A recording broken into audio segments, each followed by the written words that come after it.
महाराज युधिष्ठिर कौरवों को युद्ध में पराजित करके समस्त भूमंडल के एक छत्र सम्राट हो गए थे।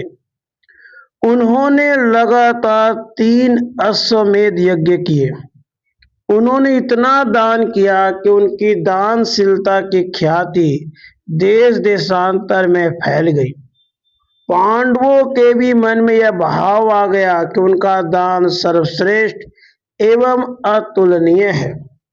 उसी समय जबकि तीसरा अश्वमेध यज्ञ पूर्ण हुआ था और अवभृत स्नान करके लोग यज्ञ भूमि से गए भी नहीं थे, वहां एक अद्भुत नेवला आया।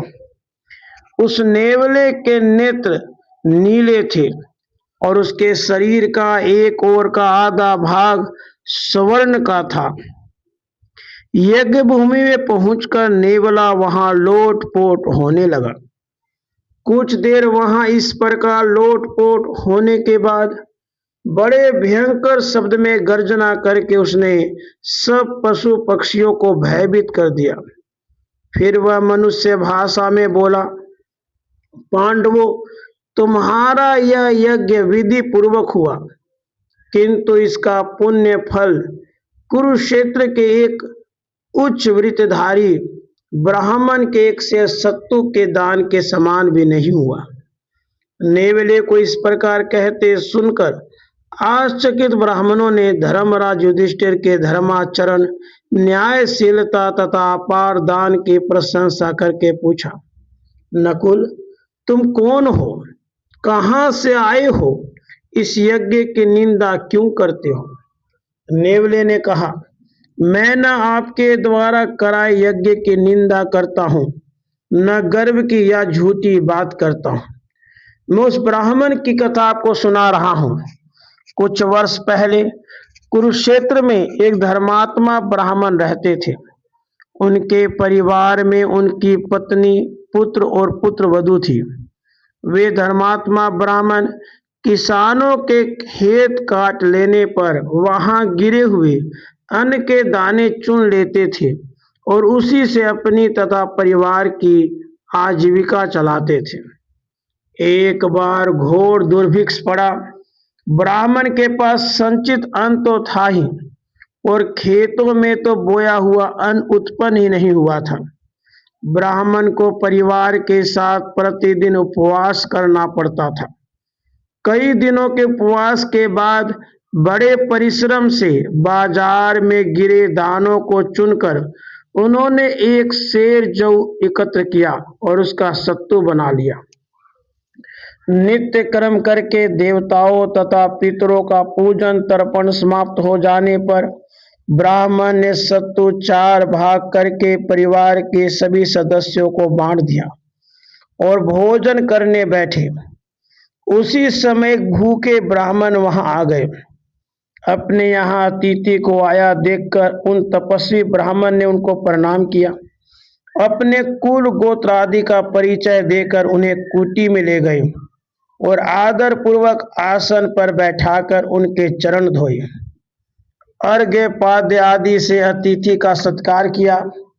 उनका पूजन करके ब्राह्मण ने अपने भाग का सत्तू नम्रता पूर्वक उन्हें भोजन के लिए दे दिया।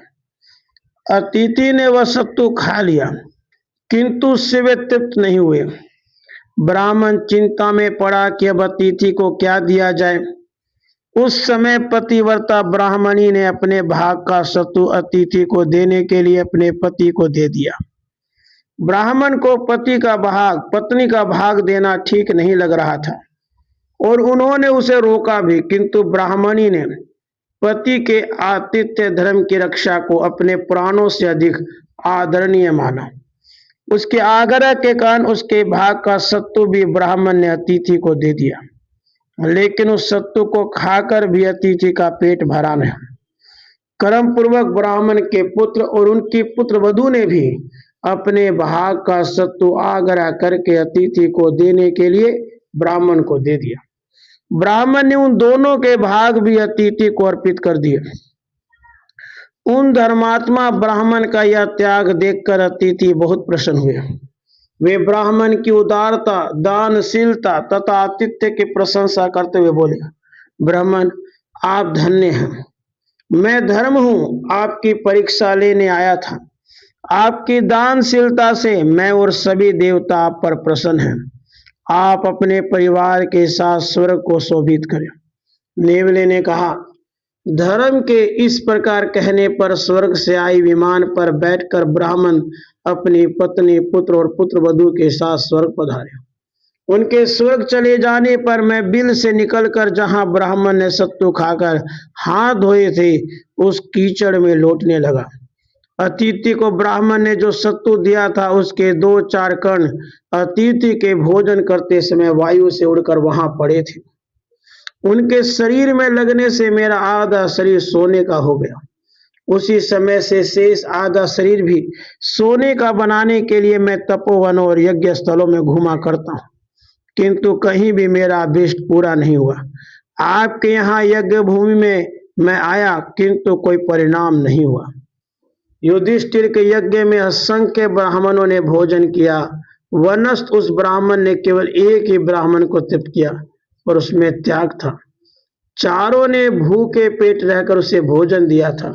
दान की महत्ता त्याग में है, न कि संख्या में। वह नेवला इतना कहकर वहां से चला गया। राधे कृष्ण। राधे